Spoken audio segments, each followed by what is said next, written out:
Shalom, salam dalam kasih Tuhan Yesus Kristus. Kiranya damai sejahtera dan sukacita Roh Kudus menguasai kehidupan kita bersama. Hari ini tanggal 12 April 2020, kita bersama-sama merayakan Paskah, merayakan kebangkitan Tuhan Yesus. Entah sudah berapa kali kita merayakan perayaan Paskah maupun Jumat Agung. Mungkin sejak percaya setiap tahun mengadakan perayaan ini. Yang menjadi pertanyaan bagi kita semuanya, benarkah apa yang kita lakukan menyenangkan hati Tuhan? Mungkin kalau Tuhan Yesus hadir di tempat ini, kita tanya, puaskah Tuhan Yesus dengan apa yang kita lakukan? Saya tidak bisa menjawab apa dikatakan Tuhan Yesus. Tapi firman Tuhan mengatakan bahwa apa yang dilakukan Tuhan Yesus juga kita lakukan. Kalau hari ini kita merayakan Paskah, yaitu kebangkitan Tuhan Yesus. Yesus bangkit, kita pun bangkit. Sehingga untuk memperoleh kebangkitan itu pun ternyata harus ada pengorbanan yang kita lakukan. Satu contoh, saudaraku, Filipi 3 ayat 10. Rasul Paulus pernah mengatakan demikian.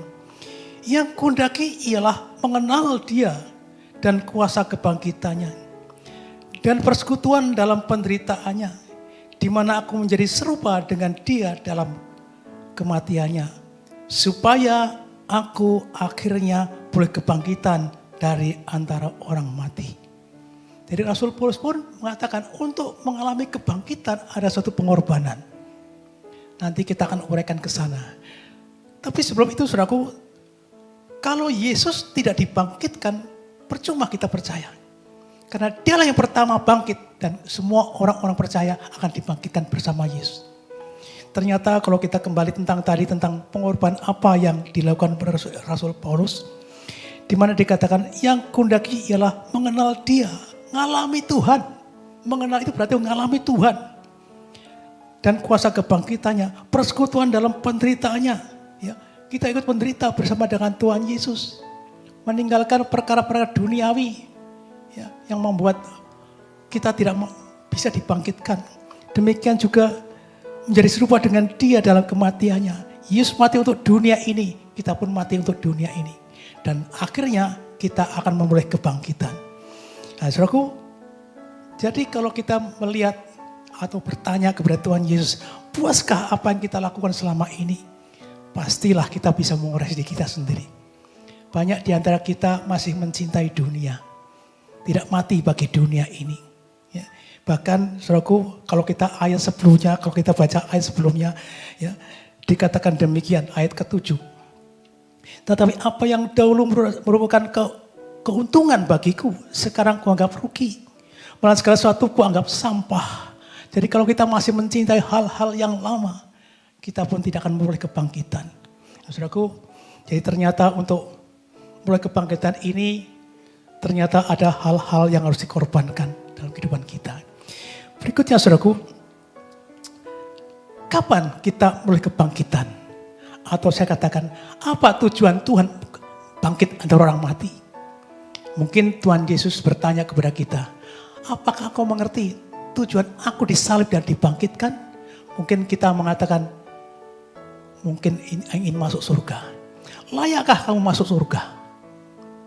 Mungkin ada yang jawab, ya supaya saya pun dibangkitkan. Layakkah engkau dibangkitkan? Untuk saudaraku, kita harus mengerti tujuan Tuhan Yesus mati dan dibangkitkan. Kita kembali ke 1 Petrus 1 atau kita baca kembali 1 Petrus 1. Dan di sana jelas sekali bahwa tujuan Tuhan Yesus dibangkitkan. Saya akan bacakan ayat yang ketiga. Terpujilah Allah dan Bapa Tuhan kita Yesus Kristus, yang karena rahmat-Nya yang besar telah melahirkan kita kembali oleh kebangkitan Yesus Kristus dari antara orang mati kepada suatu hidup yang penuh pengharapan. Di sini ada satu pujian yang luar biasa. Terpujilah Allah. Bukan masalah jasmani. Bukan masalah berkat-berkat yang kita lihat di dunia ini yang nyata. Tapi di sini satu pujian yang mengatakan bahwa terpujilah Allah Bapa Tuhan kita Yesus Kristus. Ya, dikatakan demikian, yang karena rahmatnya, ya, rahmatnya ini yang besar telah melahirkan kita kembali. Jadi ini rahmat yang besar. Bukan masalah makan minum, bukan masalah perkara jasmani, tapi masalah kebangkitan Yesus membuat kita dibangkitkan, bahkan dilahirkan kembali. Pernah kita dengar, kalau kita tidak dilahirkan kembali, tidak mungkin masuk kerajaan surga. Demikian kita perhatikan bahwa rahmatnya yang besar bukan karena kita disembuhkan. Rahmatnya yang besar bukan karena kita mungkin naik jabatan atau dapat jodoh. Ya, rahmatnya besar bukan karena uangnya berlimpah, kekayaan berlimpah. Bukan. Rahmatnya yang besar dari Allah adalah ketika kita dilahirkan kembali oleh karena kebangkitan. Dan kebangkitan itu bukan sekedar bangkit, ya, tapi mempunyai pengharapan. Sehingga tema khotbah pagi ini dalam Paskah ini adalah pengharapan yang benar. Mengapa ini menjadi penting? Di dunia ini punya penuh dengan harapan-harapan. Ya, banyak orang yang kaya, yang mungkin nikmat dalam kehidupannya, ya, tidak kekurang apapun. Dia pesta pora setiap hari, dia jalan-jalan mungkin setiap minggu, dia bisa jalan keluar kota, ke Bali. Apa akhir hidupnya? Dia hanya menantikan kematian. Dan dia tidak punya pengharapan. Karena tujuannya hanya hal-hal yang tidak kekal. Tapi kelahiran Yesus atau kebangkitan Yesus, ya, membuat kita dilahirkan kembali untuk melihat perkara-perkara kekal. Saya lihatkan perkara kekal apa itu saja. Ya. Kepada suatu hidup yang penuh pengharapan untuk menerima suatu bagian yang tidak dapat binasa, yang tidak dapat cemar, dan yang tidak dapat layu, yang tersimpan di surga bagi kamu. Itulah pengharapan orang percaya. Seharusnya pengharapan semua orang, ya, bahwa kita akan masuk dalam rencana Allah, dimuliakan bersama dengan Tuhan. Dan itulah pengharapan kita yang utama. Jadi kalau misalnya ada orang lahir baru terima Yesus, pengharapannya ke sana, pasti saya katakan ecek-ecek lahir barunya itu. Orang yang lahir baru tujuannya adalah dimuliakan bersama dengan Tuhan. Menyimpan harta di surga, menerima harta di surga. Sehingga prinsip ini adalah orang yang dilahirkan kembali seharusnya pikirannya berkira tentang perkara yang di atas, bukan yang di bawah. Kalau kita baca 1 Petrus 1 ayat yang ke-13 dikatakan demikian. Sebab itu siaplah akal budimu atau pikiranmu. Waspadalah atau berjaga-jagalah. Dan letakkanlah pengharapanmu seluruhnya, bukan sebagian. Atas kasih karunia yang dianugerahkan kepadamu pada waktu pernyataan Yesus Kristus. Jadi kita arahnya 100% ke sana. Ya, tapi rata-rata bagi orang Kristen untuk mengharapkan ke sana sangat berat. Seperti saya dulu, ketika lahir baru, pikiran saya bagaimana pekerjaan saya dipulihkan. Bagaimana istri saya baik-baik. Bagaimana saya dapat rezeki. Jadi dilahirkan kembali dengan tujuan perkara jasmani, bukan perkara-perkara di atas. Tapi mengucap syukur dengan situasi, kondisi sekarang ini, kita sedang diarahkan Tuhan untuk melihat rencana yang besar. Saudaraku, orang-orang yang mempunyai pikiran ke atas tentang tujuan Tuhan menyelamatkan kita, Tuhan membangkitkan kita untuk kita menerima harta yang sangat luar biasa ini, yang tersimpan di surga. Itu tentu saja perlu satu revolusi pemikiran. Karena apa? Kita ini bekas dunia, isinya cuma keinginan mata, kangkungan hidup, keinginan daging. Untuk perkara di atas sangat sulit. Tapi ada satu berkat besar. Kalau kita punya pikiran ke atas tentang rencana Allah, tentang kekalahan itu, ada berkat besar. Kita perhatikan 1 Petrus 1. Ayat yang ke-5.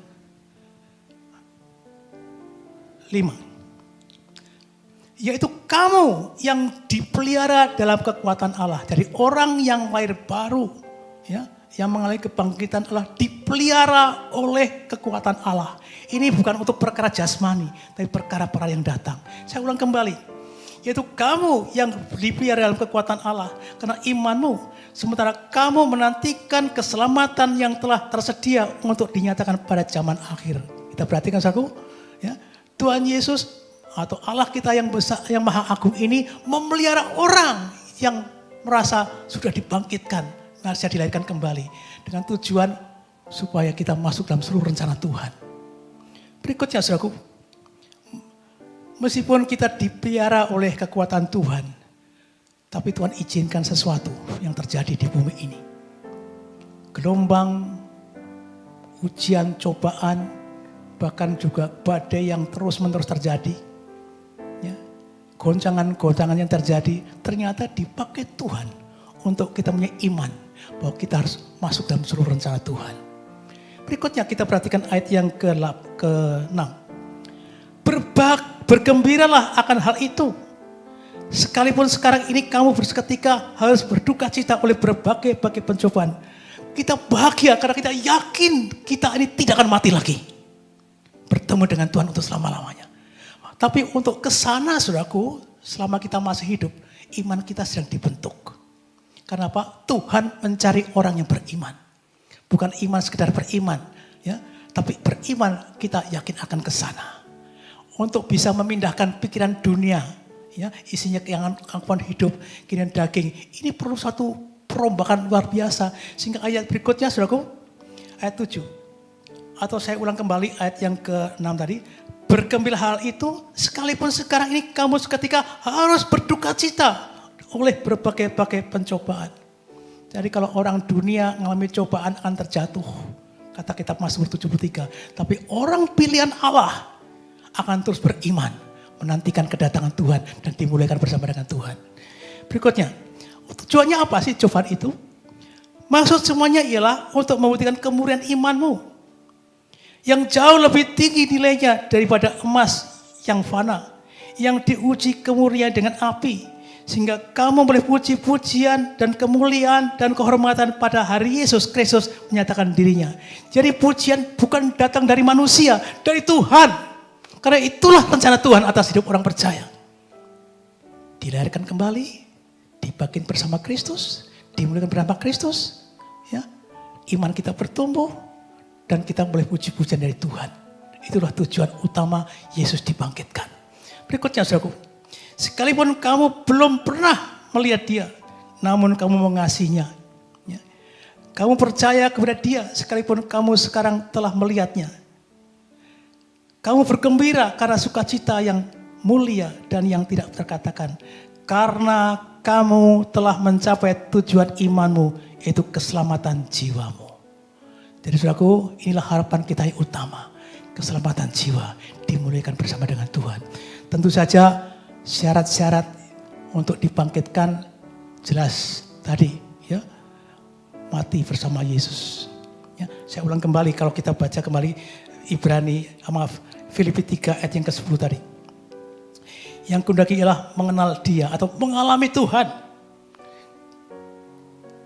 Persekutuan dalam penderitaannya, ya, melayani Tuhan. Penderitaan Yesus adalah melayani orang lain, tidak egois, tidak mementingkan diri sendiri, menderita untuk orang lain. Demikian juga serupa dengan kematiannya. Yesus matikan daging. Yesus mengalahkan dunia. Kita pun harus bisa mengalahkan dunia. Ada syarat yang berikutnya. Kalau kita baca Filipi 1 Petrus 1 tadi. 1 Petrus 1 ada persyaratan berikutnya. Saya akan bacakan ayat yang ke-13. Tadi sudah disinggung. Ya. Dikatakan demikian. Sebab itu siapkanlah akal budimu, pikiran kita, pikiran tentang kemuliaan bersama dengan Tuhan. Bukan di dunia ini. Di dunia ini memang kita harus kerja berat, harus kerja keras maksud saya. Kalau nggak kerja jangan makan. Sekolah setinggi mungkin. Usahakan sebaik mungkin apa yang kau lakukan supaya berhasil. Tapi tujuan utama, pikiran kita harus tertuju pada perkara yang di atas. Saya ulang kembali. Usahakanlah akal budimu, waspadalah dan letakkan pengharapanmu sepenuhnya. Pengharapan kita sepenuhnya kepada rencana Tuhan. Ya. Yang dia kepadamu pada waktu Yesus menyatakan dirinya. Syarat berikutnya dikatakan demikian. Hiduplah sebagai anak yang taat. Ya. Anak yang taat dengan jangan turuti hawa nafsu. Jadi kita harus taat. Taat pada firman Tuhan. Apa yang dikatakan firman Tuhan kita lakukan. Karena apa? Orang yang melakukan kehendak Allah akan hidup selama-lamanya. Berikutnya. Tetapi hendaklah kamu menjadi kudus dalam seluruh hidupmu. Sama seperti Dia adalah kudus yang telah memanggil kamu. Kita perhatikan kalau kita bicara kudus biasanya orang alergi. Tapi waktunya zaman gelombang masalah cobaan ujian ini dengan ada corona kita bisa.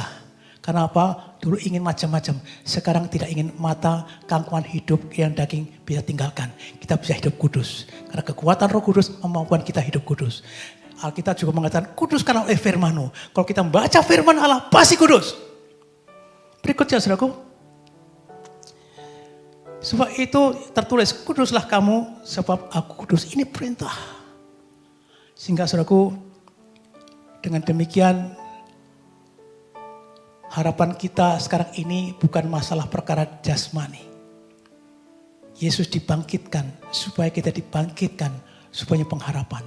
Pengharapan kita adalah dimuliakan bersama dengan Tuhan. Memerintah bersama dengan Tuhan. Dimulai di bumi ini. Dan saat nanti kedatangan kedua kalinya, kita akan bersama dengan Tuhan untuk selama-lamanya. Itulah pengharapan orang percaya.